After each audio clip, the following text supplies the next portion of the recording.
आज से ठीक 15 साल बाद यूट्यूब बंद हो जाएगा और जितने लोग अभी क्रिएटर्स हैं वो सिर्फ कंटेंट क्रिएशन से अपनी अर्निंग कर रहे हैं, उनमें से 95% लोग उस टाइम पे बिना किसी काम के और बिना किसी कमाई के रह जाएंगे। और ये सारी चीजें मैं अपनी मर्जी से नहीं बोल रहा, लेकिन ये एक डार्क रियलिटी है जो कि बहुत ही जल्द सच होने वाली है, क्योंकि क्रिएटर्स इकोनॉमी 10 साल के अंदर खत्म हो जाएगी और एक नई इकोनॉमी स्टार्ट हो जाएगी। तो अगर आपने भी यूट्यूब को करियर बनाने का सोच लिया है तो रुक जाओ, ये वीडियो आप लोगों के लिए बहुत ही जरूरी है और साथ में उन सभी के लिए जो कि ऑलरेडी या तो क्रिएटर्स है या फिर क्रिएटर बनने की सोच रहे हैं। मुझे पता है आप में से काफी सारे लोगों को मेरी कई भी बात में से अभी तक कुछ भी समझ नहीं आया होगा, क्योंकि जो चीजें मैं बोल रहा हूँ और जो इन्फॉर्मेशन मैं आज इस वीडियो में देने वाला हूँ इसके लिए आपको इकोनॉमिक्स की नॉलेज होना, टेक की नॉलेज होना, सोशल मीडिया की नॉलेज होना और साथ में फ्यूचर विजन को समझने की कैपेबिलिटी चाहिए। बट डोंट वरी, मैं आप लोगों के लिए हर एक चीज स्टेप बाय स्टेप डिटेल में एक्सप्लेन करने वाला हूँ, वो भी डाटा और एक्सप्लेनेशन के साथ, ताकि ये भारी नॉलेज भी आप लोगों को इजीली समझ आ जाए। एंड बिलीव मी, ये मेरे यूट्यूब करियर की सबसे वैल्यूएबल वीडियो होने वाली है और जो भी इस वीडियो को समझ गया फ्यूचर में सिर्फ वही सर्वाइव कर पाएगा। ओके, तो सबसे पहले शुरू करते हैं क्रिएटर इकोनॉमी क्या है। आप लोगों ने रिसेंटली देखा ही होगा कि हर कोई क्रिएटर बन रहा है। लिटरली में एक 9 to 5 जॉब करके आने वाला बंदा भी कंटेंट बना रहा है। जोमेटो स्विगी वाले डिलीवरी करते हुए कंटेंट बना रहे हैं, लोग अपनी मैरिज लाइफ का कंटेंट बना रहे हैं और बच्चे तो ऑलरेडी मिलियनेयर्स बन ही गए कंटेंट बना के। तो ये सब क्यों हो रहा है? सबके हाथों में इंटरनेट अभी आया है इसलिए? ऐसा बिल्कुल भी नहीं है, बल्कि अभी की इकोनॉमी में बिना क्रिएटर बने आप सर्वाइव भी नहीं कर सकते। और इस मोमेंट पे क्रिएटर से मेरा मतलब इन्फ्लुएंसर बनना नहीं है। क्रिएटर का मतलब है कुछ भी क्रिएट करना। एक फ्रीलांसर भी एक क्रिएटर है, एक ब्लॉग राइटर भी एक क्रिएटर है और एक एडिटर भी क्रिएटर ही है। जो भी वेब 2 का इस्तेमाल करके कुछ प्रोड्यूस कर रहा है वो एक क्रिएटर है। अब ये वेब 2 क्या है ये मैं आपको आगे एक्सप्लेन करूंगा, लेकिन अभी के लिए आप ये स्टैट्स देखिए। जनवरी 2020 में क्रिएटर इकोनॉमी का साइज सिर्फ 104 बिलियन डॉलर था और राइट नाउ क्रिएटर इकोनॉमी का साइज 200 बिलियन डॉलर से भी ज्यादा हो चुका है। और 2030 तक यानी कि आने वाले 5 साल के अंदर ये इकोनॉमी 528 बिलियन डॉलर की इकोनॉमी बनने वाली है। अब ये स्टैट्स देख के आपको लग रहा होगा कि ये तो अच्छी बात है, जितना ज्यादा इकोनॉमी बढ़ेगी उतना ज्यादा क्रिएटर्स अर्न करेंगे। बात आपकी बिल्कुल सही है, लेकिन जब भी इकोनॉमी ज्यादा ऊपर जाती है तो एक डिप जरूर आता है और ये डिप जरूरी होता है। जो भी लोग इकोनॉमी के स्टूडेंट्स हैं उन लोगों को ये बात अच्छे से समझ आ रही होगी, लेकिन ये डिप क्यों आएगा और कैसे आएगा और इसका क्या इम्पैक्ट होगा, ये समझने के लिए आपको पहले 3 फॉर्म्स ऑफ वेब को समझना पड़ेगा। कुछ सेकंड्स पहले मैंने वेब 2 का नाम लिया था, जैसे ये तो ऑब्वियस हो गया कि वेब 1 जैसा भी कुछ एग्जिस्ट करता है। तो मैं सबसे पहले वेब 1 से स्टार्ट करता हूँ। वेब 1 को अगर मैं इजी लैंग्वेज में समझाऊं तो ये इंटरनेट का फर्स्ट फॉर्म है, यानी 1990 में जब लोगों ने पहली बार इंटरनेट को एक्सेस किया था उस फॉर्म को इंटरनेट का वेब 1 कहा गया था। अब वेब 1 के बारे में कुछ चीजें हैं जो आपको पता होना जरूरी है। वेब 1 में लोग सिर्फ इन्फॉर्मेशन को कंज्यूम कर सकते थे, उससे इंटरैक्ट नहीं कर सकते थे। यानी कि उस टाइम पे लोग इंटरनेट पे सिर्फ व्लॉग्स, डाटा वगैरह रीड कर सकते थे, उसे शेयर, लाइक या फिर उसमें इनपुट नहीं दे सकते थे। उस टाइम पे इंटरनेट या फिर कह लो वेब 1 में चीजें फिक्स थी, जिसे ज्यादा अपडेट नहीं किया जाता था और मोस्टली ये चीजें आर्टिकल्स या रीड ओनली पेजेस होते थे। और वेब 1 का एरा सिर्फ 2000 तक चला, क्योंकि फिर .com बबल बस्ट हुआ। एक ऐसा बबल बस्ट जिसकी वजह से अमेरिका की स्टॉक मार्केट सिर्फ 2 साल के अंदर ही अपनी 78% वैल्यू लॉस कर लेती है। नंबर की टर्म्स में बताओ तो $5 ट्रिलियन। ये सब हुआ था क्योंकि वेब 1 नया था और बहुत सारे बिजनेसेस इंटरनेट के भरोसे पे खुल रहे थे और लोगों ने इसे ज्यादा ऑप्टिमिज्म के साथ देखा और एक अनरियलिस्टिक हाइप क्रिएट हो गई। इस टाइम पे classmates.com और लाइव जनरल जैसे सोशल मीडिया एग्जिस्ट करते थे, जिसमें गिने चुने ही लोग थे। और जब मैं गिने चुने कह रहा हूँ तो मेरा मतलब लिटरली में गिने चुने ही है। लेकिन इंटरनेट में अपडेट आया 2004 में और वेब 2 की शुरुआत हुई। वेब 2 वेब 1 से अलग था। यहाँ पे आप सिर्फ इन्फॉर्मेशन को रीड नहीं कर सकते थे, बल्कि आप उसके साथ इंटरैक्ट भी कर सकते थे। यानी कि आप इन्फॉर्मेशन को शेयर कर सकते हो, उसमें कमेंट कर सकते हो, उसे लाइक कर सकते हो और बहुत कुछ। बेसिकली आप इंटरनेट पे अवेलेबल चीजों को सिर्फ कंज्यूम नहीं कर रहे हो, बल्कि उससे इंटरैक्ट भी कर रहे हो, उसे एक्सपीरियंस कर रहे हो। और वेब 2 में ही बनता है फेसबुक और यूट्यूब, जो कि आगे चल के क्रिएटर्स इकोनॉमी की शुरुआत करता है। क्योंकि अब लोग सिर्फ कंज्यूम नहीं करना चाहते थे, वो क्रिएट करना चाहते थे। जो भी वो देख रहे हैं या फिर जो भी वो हमेशा से करना चाहते थे उसे वो क्रिएट करना स्टार्ट कर देते हैं। वेब 2 राइट नाउ अपने पीक पे चल रहा है और इस फॉर्म ऑफ इंटरनेट ने वो अचीव कर लिया जिसके लिए बनाया गया था, सभी लोगों को क्रिएटर बनाना। राइट नाउ हम वेब 2 को उसके पीक पे एक्सपीरियंस कर रहे हैं, इसलिए हमें लग रहा है कि हर कोई क्रिएटर ही बनता जा रहा है, जो कि सच भी है और ये होना पहले से ही तय था। लेकिन जिस तरह ये कंफर्म था कि एक दिन सभी लोग क्रिएटर ही बन जाएंगे, उसी तरह ये भी कंफर्म है कि एक दिन ऐसा आएगा जब सारे क्रिएटर्स अपने करियर को नहीं बचा पाएंगे एंड टाइम के साथ रेस हार जाएंगे। और इसकी शुरुआत हो गई है वेब 3 की वजह से। अब वेब 3 क्या है? अगर मुझे वेब 3 को एक वर्ड में कंक्लूड करना हुआ तो मैं बोलूंगा डिसेंट्रलाइजेशन। वेब 1 की लिमिटेशन थी कि उसे सिर्फ रीड किया जा सकता था, इसलिए वेब 2 बना, जहाँ पे आप रीड एंड राइट दोनों कर सकते हो, यानी कि कंटेंट कंज्यूम भी कर सकते हो और क्रिएट भी कर सकते हो। लेकिन वेब 2 की एक लिमिटेशन है जो कि हर क्रिएटर को पता है, वो है ओनरशिप। और वेब 3 इसी का सॉल्यूशन है। वेब 3 में आप रीड, राइट एंड ओन तीनों कर सकते हो। जिन लोगों को नहीं पता उनको बता दूं कि यूट्यूब पे आप जो भी कंटेंट डालते हो उसके ओनर आप नहीं रह जाते, उसका ओनर यूट्यूब खुद बन जाता है। यूट्यूब के पास सारे राइट्स आ जाते हैं, वो जब चाहे आपके कंटेंट को डीमोनेटाइज कर सकता है, उसे रिस्ट्रिक्ट कर सकता है या फिर टोटली रिमूव भी कर सकता है। और इसी की वजह से काफी सारे क्रिएटर्स अपनी क्रिएटिविटी को दबा के रखते हैं या फिर कह लो उनको फुल फ्रीडम नहीं मिल रही है, जिसके लिए एक्चुअल में इंटरनेट बना था। अभी भले ही दुनिया में जितने मर्जी क्रिएटर्स हो, लेकिन अल्टीमेटली वो सब के सब इन सेंट्रलाइज्ड अथॉरिटीज के अंडर ही काम कर रहे हैं। एब्सोल्यूट फ्रीडम नहीं है हमारे पास। हमारे कंटेंट से ये कंपनीज पैसा कमाती है और उसमें से थोड़ा सा हिस्सा हमें दे देती है। कह लीजिए कि कंटेंट क्रिएशन भी बेसिकली एक जॉब ही बन गया है। लोग ने पहले जॉब की एक साइकिल क्रिएट करी, जिससे परेशान होकर उन्होंने कंटेंट क्रिएशन स्टार्ट किया और क्रिएटर इकोनॉमी बनाई। लेकिन अब कंटेंट क्रिएशन भी एक जॉब साइकिल बन गई है, इसलिए अब इस साइकिल को दोबारा ब्रेक किया जाएगा और एक नया सिस्टम बनाया जाएगा। नाउ आई नो आप लोगों का क्वेश्चन यही है कि नया सिस्टम क्या होगा और ये कब स्टार्ट होगा और हम इसे कैसे अडेप्ट कर सकते हैं। तो मैं एक एक करके इन सभी क्वेश्चंस का आंसर देता हूँ और आप लोगों से रिक्वेस्ट करता हूँ कि इस पार्ट को गलती से भी स्किप मत करना, क्योंकि ये पूरी वीडियो बनाने के पीछे मेरा मेन रीजन यही वाला पार्ट था। मैंने जस्ट कुछ सेकंड्स पहले आप लोगों को कहा था कि वेब 3 का मतलब है डिसेंट्रलाइजेशन, यानी कि सेंट्रल अथॉरिटी जैसा कुछ एग्जिस्ट नहीं करेगा और हर एक क्रिएटर खुद के कंटेंट का पूरा मालिक होगा। यही है Web3 में कंटेंट क्रिएशन का फ्यूचर और ये चीज ऑलरेडी स्टार्ट हो गई है। जैसे ही Web3 कॉमन होगा यूट्यूब बंद हो जाएगा क्योंकि यूट्यूब एक सेंट्रल अथॉरिटी है और Web3 में अथॉरिटीज एग्जिस्ट नहीं करेगी। Web3 में नए प्लेटफॉर्म्स आएंगे जहाँ पे क्रिएटर्स ही ओनर्स होंगे और डायरेक्टली अर्न करेंगे अपनी ऑडियंस से विदाउट एनी मिडलमैन। लेकिन मेन क्वेश्चन तो ये है कि अगर अथॉरिटीज ही एग्जिस्ट नहीं करेगी तो हमें पैसे कहाँ से आएंगे, कंटेंट क्रिएटर्स कहाँ से अर्न करेंगे? जवाब है कम्युनिटीज से। फ्यूचर में यानी कि आने वाले 10 साल में सोशल मीडिया प्लेटफॉर्म्स भी टीवी की तरह हो जाएंगे। अगर आप लोगों को याद हो तो पहले 2000 से लेकर 2010 के करीब केबल के थ्रू टीवी देखा जाता था। हर महीने केबल कंपनी को 70 से 100 रुपए दिए जाते थे और हमें नियरली 30 से 40 चैनल्स दिखते थे टीवी पे जिनमें से हम कुछ भी देख सकते थे। लेकिन फिर नए नए चैनल्स खुलने लगे और केबल गायब हो गया और डीटीएच सर्विस आई जहाँ पे लोग सिर्फ अपने फेवरेट चैनल देखने के लिए पैसे देते थे। फालतू के चैनल्स के जो पैसे हुआ करते थे वो हम नहीं देते थे। लेकिन इसमें भी एक लिमिटेशन थी कि हमें देखना वही पड़ता था जो चैनल पे आ रहा है, इसलिए ओटीटी का राइज हुआ और अब लोग टीवी में अपनी मर्जी का कंटेंट पैसा दे के देखते हैं। बिल्कुल इसी तरह यूट्यूब भी अभी एक फ्री का केबल है जहाँ पे अभी जितने भी चैनल्स हैं उन सबको आप देख सकते हो अपनी मर्जी के अकॉर्डिंग। लेकिन Web3 में यानी आने वाले 5 साल के बाद क्रिएटर्स अपने कंटेंट को सिर्फ अपने पेड कम्युनिटीज में ही शेयर करेंगे और क्योंकि आपको उसका कंटेंट देखना होगा तो आप उस क्रिएटर को पे करोगे जिससे कि क्रिएटर डायरेक्टली अपनी ऑडियंस से पैसे कमाएगा और बीच में यूट्यूब जैसी अथॉरिटी पैसे नहीं खा पाएगी। लेकिन ये सब होगा कहाँ पे?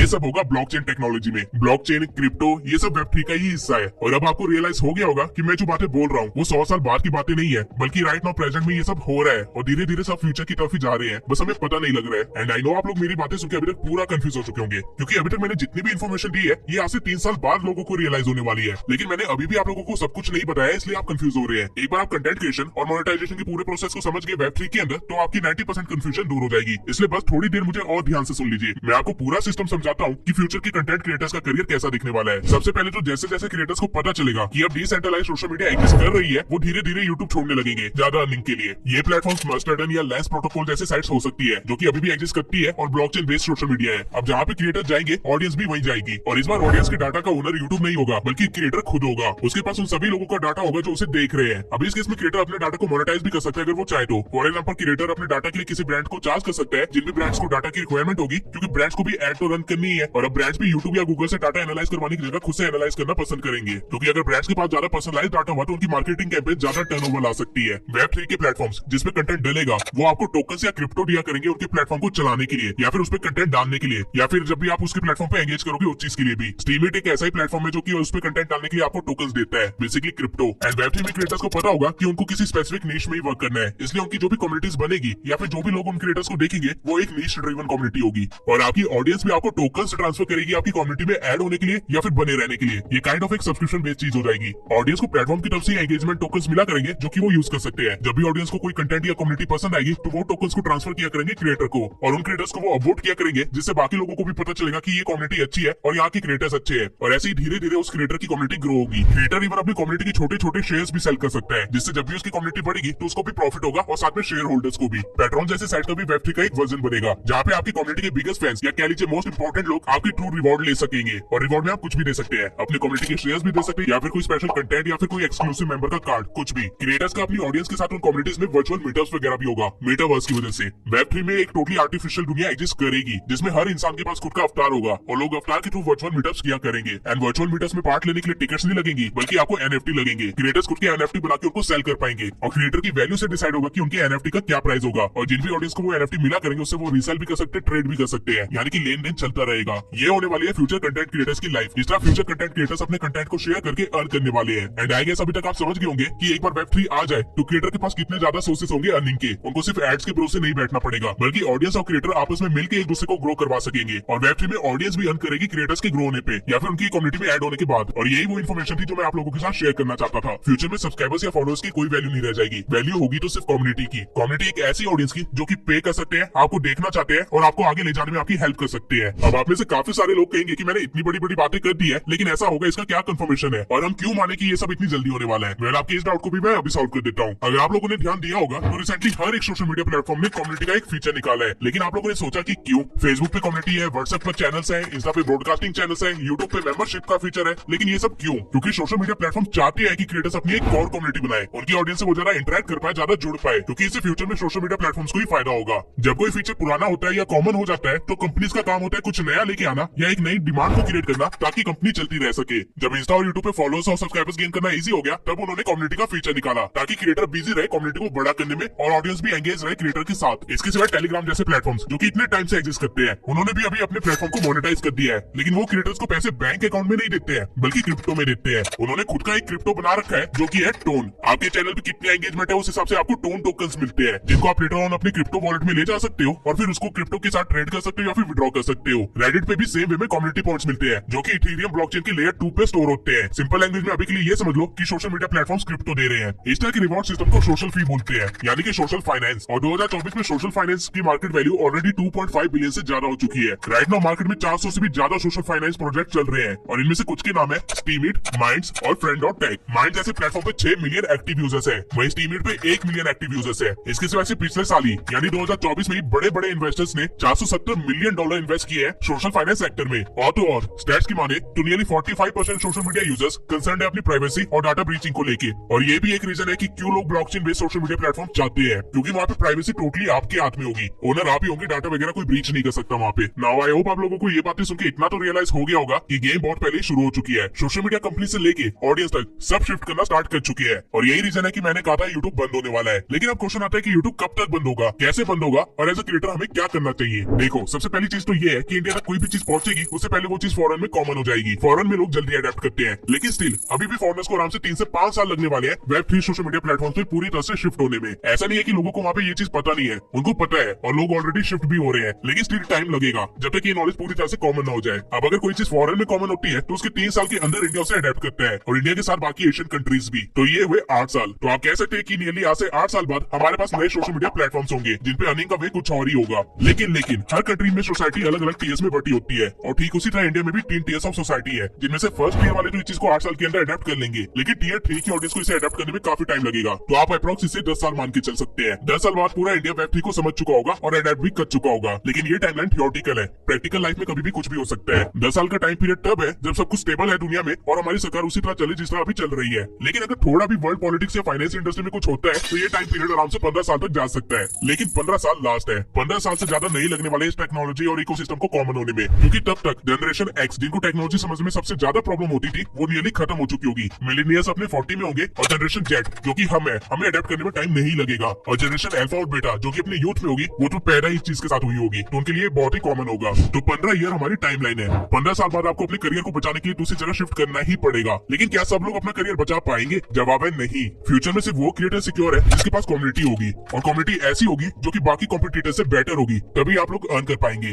अदरवाइज लोग दूसरे कम्युनिटीज में पैसे लगाएंगे और आपको कुछ भी अर्निंग नहीं होगी। इस सब के सिवाय जो लोग अभी मिडिल क्वालिटी या लो क्वालिटी कंटेंट बना के अभी अपना काम चला रहे हैं वो एग्जिस्ट ही नहीं कर पाएंगे, क्योंकि उस टाइम तक लोगों का कंजप्शन पैटर्न चेंज हो चुका होगा। जिस तरह टिकटॉक बैन होने के बाद लोगों को टिकटॉक का कंटेंट क्रिंज लगने लगा था और वो हाई क्वालिटी रील्स और शॉर्ट्स देखने लगे थे, ठीक उसी तरह जो बेकार नीश है या मीडियोकर कंटेंट है वो टाइम पे सिर्फ क्रिंज बन के रह जाएगा और कुछ नहीं। सर्वाइव सिर्फ वो कर पाएंगे जो टेक्नोलॉजी को जल्दी से अडेप्ट करेंगे और ऑडियंस को नचाना जानते होंगे और उनकी डिमांड उनसे बेटर समझ पाएंगे, उनकी डाटा को अच्छी तरह से यूज कर पाएंगे, स्टडी कर पाएंगे और अपना काम चला पाएंगे। जितना आसान अभी के टाइम पे इन्फ्लुएंसर बनना है उतना ही मुश्किल होगा उस टाइम पे इस मार्केट में घुसना, और यही टाइम होगा क्रिएटर्स इकोनॉमी के खत्म होने का और मार्केट में एक डिप आने का। इसलिए मेरी आप लोगों को एडवाइस है, जब तक ये क्रिएटर इकोनॉमी चल रही है आप लोग जितने पैसे कमा सकते हैं कमाइए और ऑनलाइन के साथ साथ ऑफलाइन बिजनेस भी खोलिए, क्योंकि दुनिया बदलेगी और ये सब इतनी जल्दी होगा कि कोई भी रियलाइज नहीं कर पाएगा। अगर आप आज भी क्रिएटर बनने की सोचते हैं तब भी आपको क्रिएटर बनने में कम से कम 3 साल लग जाएंगे और फिर आपके पास कमाने के लिए सिर्फ 12 साल होंगे और नॉर्मली एक क्रिएटर का पीक टाइम सिर्फ 5 साल तक चलता है। तो मान के चलिए कि अपना फ्यूचर सिक्योर करने के लिए आपके पास सिर्फ 3 साल ही होंगे, लेकिन आप इस सबसे बच सकते हैं। अगर आप अपने लर्निंग पीरियड को कम करके जल्दी से स्टार्ट कर दो तो आपके पास 3 साल से ज्यादा का टाइम होगा।